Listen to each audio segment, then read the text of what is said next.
I'm Elizabeth Heighway, and I translated The Pear Field by Nana Ekvtimishvili from Georgian. It's set in Tbilisi in the mid 1990s, and it's the story of a teenage girl, Lela, who's planning her escape from the residential school she's been living in since she was a young child. There's one place in the grounds that Lela loves precisely because of its smell. The dormitory block has a fire escape, an iron spiral staircase fixed to the outside wall facing the wash block. In summer, the sun heats the rusty metal and releases a strange, sweet smell. Leila's loved going up that staircase ever since she was little, even though its tight spiral makes her dizzy as she climbs and turns, all the way to the top floor. Although it's outside in the fresh air, the staircase always smells the same. Lela runs her hand along the rail as she climbs, and when she reaches the top, she puts her palm to her nose and finds the smell unchanged. The staircase ends in a small landing overlooking the playground.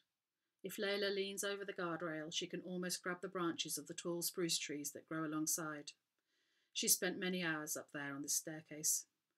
Whenever she goes up, she pretends that the stairs lead somewhere else entirely, only to have the fantasy shattered upon coming face to face with the solid, doorless wall at the top. When the rain falls heavily enough to flush the staircase clean, the raindrops make their own distinctive sound as they land on the sun-baked iron before ricocheting off again.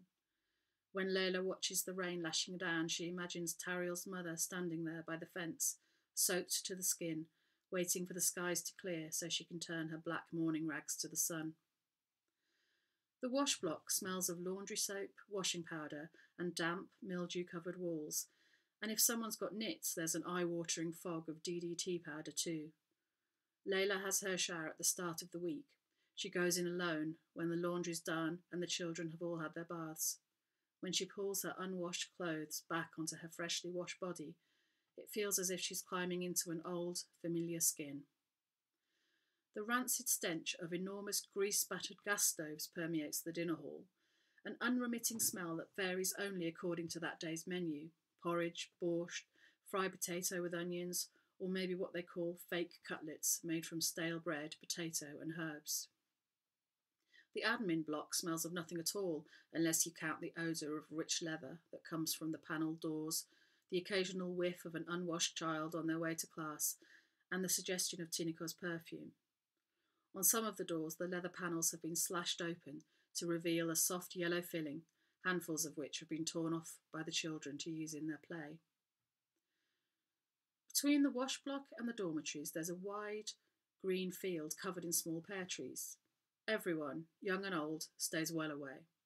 The trees produce pears every year without fail, and everyone stays away from them too, for the lovely green field is permanently mired in water. Whether it's water flooding in from an old broken pipe or rising up from an underground spring, nobody knows. At first glance, the water seeping up through the soil is barely visible. The field looks so enticing, especially to new arrivals at the school, who run out onto the field and then slow, involuntarily, ominously, as their feet sink into the waterlogged soil. So the pear trees just stand there with their knotted trunks and their tangle of low-hanging branches, alone and forsaken, and every spring they bring forth large, shiny green pears which nobody touches. The pears rarely ripen before the weather turns cold, but instead remain rock-hard. Those that do ripen never turn sweet, but bear the taste of the peculiar groundwater that seeps into their flesh. If climbing the spiral staircase transports Lela to a fantasy world, running onto the pear field fills her with terror, the fear that she might not make it across, as she imagines the branches taking hold, throwing her onto the ground, pulling her body into the soft, boggy soil, the roots snaking around her and swallowing her up forever.